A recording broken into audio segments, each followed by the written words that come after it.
moments later.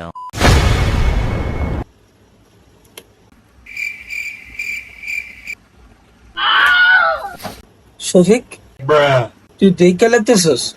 না তো sir, কে কে কইছে, কে কইছে? কই না, দিদি খেলি না তো। আমি মাত্র দেখলাম তোর দেখে লাগতেছস। কি যে কোন স্যার, নিচে ওই যে বিল একটা বিলু জ্বালাইতেছেন টেবিলের নিচে, দাওয়া দিলাম এটা। হলো তুই আমার লগে বাটপারি করস? আমি হইলাম লিয়াকত মাস্টার। আমার চোখ কত কথা চাইছি জানোস না? ও স্যার, আমি খুব ভালো করেই জানি আপনার চোখ বেশিরভাগ সময় ঘুমেই দেখা যায়। বেশি কথা হয়ে গেছে না? তোমার একদিন কই নাই আমি ঘুমাইলো ঘুমের মধ্যে সব দেখি। কি গো স্যার, আপনি ঘুমের মধ্যেও দেখেন? তাহলে চোখ ওই দিদা স্যার আর দুই একটা অভিজ্ঞা বেশি বেশি হয়ে যাচ্ছে কিন্তু। না স্যার, কই বেশি তো হয় নাই কথা, এখন তো শুরু স্যার। তোর বাইরের কাছে যদি নালিশ না দিছি তাহলে আমার নাম লিয়াকত মাস্টার না দেখিস। তবে স্যার, এই যে আব্বাই কিন্তু গত 2 মাসের আর আগামী 2 মাসের বেতন অ্যাডভান্স করে তুইছে আমার কাছে।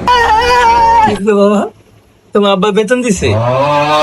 ও স্যার, বেতন তো দিছে, বেতন আমার কাছে রয়েছে। তো আপনি আবার বললেন যে ও বাবা, তাহলে তো এটা সুখবর। কি যে কোন স্যার, কি সুখবর, ভেরি ভেরি দুঃখের খবর। ইদানিং আপনি যে চাপটা দিতেছেন আমার উপরে, আমার দ্বারা সম্ভব হইতেছে না। ঠিক ও বাবা, তোমার তো আমি চাপ দেই না, তোমার ভালোবাসি দেখা তোমার লাগে একটু শয়তানি করি, বলত নি তুমি। ও কতটা ভালোবাসে নিয়ে তো বুঝতে পারছি। শফিক, তুমি কিছু মনে না করলে তোমাকে এখন কথা বলি। ও স্যার, কোন সমস্যা নেই। তুমি যে কক্ষে এসেছি পরীক্ষা দিবা, সবাই কক্ষে আমার ঘাট পড়ছে।